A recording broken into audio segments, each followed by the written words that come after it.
I like long walks on a beach and holding hands during a sunset and reading Twilight during that same sunset while holding hands on a long walk on a beach if I were a 12-year-old girl. Degrassi The Next Generation has always been a guilty pleasure of mine. I know, stereotypically Canadian, right? I first heard about the show in high school and I just thought that was just another dumb soap opera. Fast forward a couple years after high school and I'm a bored college kid, or used to be college kid, because this was during the time when I didn't know what I wanted to do with my life. I was flipping channels one afternoon and I found Degrassi on the TV and I just decided to start watching it for some strange reason. The instant I started watching the show, I got hooked to it, and because the station that I was watching it on had started it from the very beginning, I got to watch every episode in order, except for the school shooting episode, and that one I had to look up online, and you know you're obsessed with a show when you have to look up an episode online. And that began the story of Wheelchair Jimmy. The worst part about it is the show is not actually as good as it used to be, and none of the original actors are on the show anymore, but I still can't stop watching it. It's like they drew me in, and now I can't get out, and what do I do? Oh my god. It's exactly how I felt when I was watching the WWE. Wrestling brought me and my old high school friends together. It was the one thing that we all enjoyed watching together. And then they all stopped watching it because the quality of the show just went down the toilet,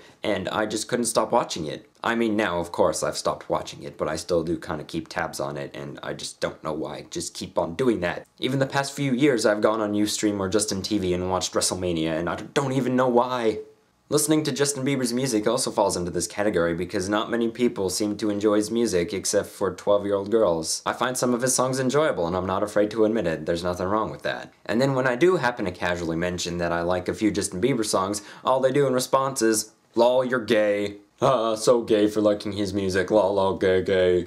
You can't even form a logical argument back because all they'll just retort with is gay, gay, gay, gay, gay until the argument is over. And that's also why it's going to be so difficult to tell people that I actually enjoy listening to the music that One Direction makes. Yep, this just started happening recently when I heard What Makes You Beautiful on the radio. I thought to myself that that was a pretty catchy song, and then I realized that it was by a British boy band. How can I put aside more room to enjoy their music when there's already so much room put aside to the Backstreet Boys and NSYNC? But after much deliberation, I came to the realization that if I'm going to like music, I may as well embrace it. I do enjoy catchy pop music such as Lady Gaga and Katy Perry, and now I'm going to have to put One Direction into that group too. Guilty pleasures have always been made out to be something that's shameful, and they really shouldn't be. There was one point in my life where Pokemon, Digimon, Beyblade, and Yu-Gi-Oh! Were all guilty pleasures of mine. They were made out to be guilty pleasures because if you openly declared your love for them, people would shame you for it. And that's really not fair because some people like some things and other people like other things, and you shouldn't be made fun of because you like something. Everyone likes things and you can't help what you like. So I guess in the end you can say that my guilty pleasures are watching Degrassi and listening to Justin Bieber and One Direction. No regrets. Everything else that I do on the internet can be found down below, and if you guys have any guilty pleasures, please do let me know because I'd love to find out what you guys are shamed for enjoying too.